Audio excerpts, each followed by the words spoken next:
కీర్తన అధ్యాయము 116 అధ్యాయము. యెహోవా నా మొరను నా విన్నపములను ఆలకించి ఉన్నాడు. కాగా నేను ఆయనను ప్రేమించుచున్నాను. ఆయన నాకు చెవియొగ్గెను. కావున నా జీవితకాలమంతయు నేను ఆయనకు మొరపెట్టుదును. మరణబంధకములు నన్ను చుట్టుకొనియుండెను.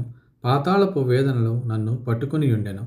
శ్రమయు దుఃఖమును నాకు కలిగెను. అప్పుడు యెహోవా దయచేసి నా ప్రాణమును విడిపింపమని యెహోవా నామమును బట్టి నేను మొరపెట్టి తిని.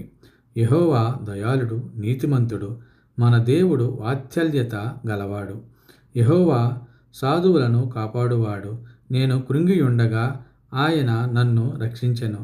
నా ప్రాణమా, యెహోవా నీకు క్షేమము విస్తరింపజేసి ఉన్నాడు. తిరిగి నీ విశ్రాంతిలో ప్రవేశింపుము. మరణము నుండి నా ప్రాణమును కన్నీళ్లు విడవకుండా, నా కన్నులను జారిపడకుండా నా పాదములను నీవు తప్పించి ఉన్నావు. సజీవులున్న దేశములలో యెహోవా సన్నిధిని నేను కాలము గడుపుదును. నేను అలాగూ మాటలాడి నమ్మిక ఉంచితిని. నేను మిగుల బాధపడిన వాడను. నేను తొందరపడిన వాడినై ఏ మనుష్యుడను నమ్మదగిన వాడు కాడను కొంటిని. యెహోవా నాకు చేసిన ఉపకారములన్నిటికీ నేను ఆయనకేమి చెల్లించుదును? రక్షణ పాత్రను చేత పట్టుకుని యెహోవా నామమున ప్రార్థన చేసేదను.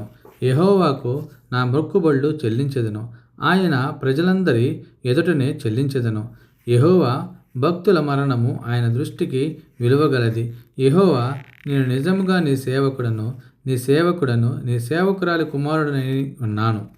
నీవు నా కట్లు విప్పియున్నావు. నేను నీకు కృతజ్ఞతార్పణ నర్పించెదను. యెహోవా నామమున ప్రార్థన చేసేదను. ఆయన ప్రజలందరి ఎదుటను, యెహోవా మందిరపు ఆవరణలలోను, యెరూషలేమా నీ మధ్యను నేను యెహోవాకు నా మొక్కుబళ్ళు చెల్లించెదను. యెహోవాను స్తుతించుడి.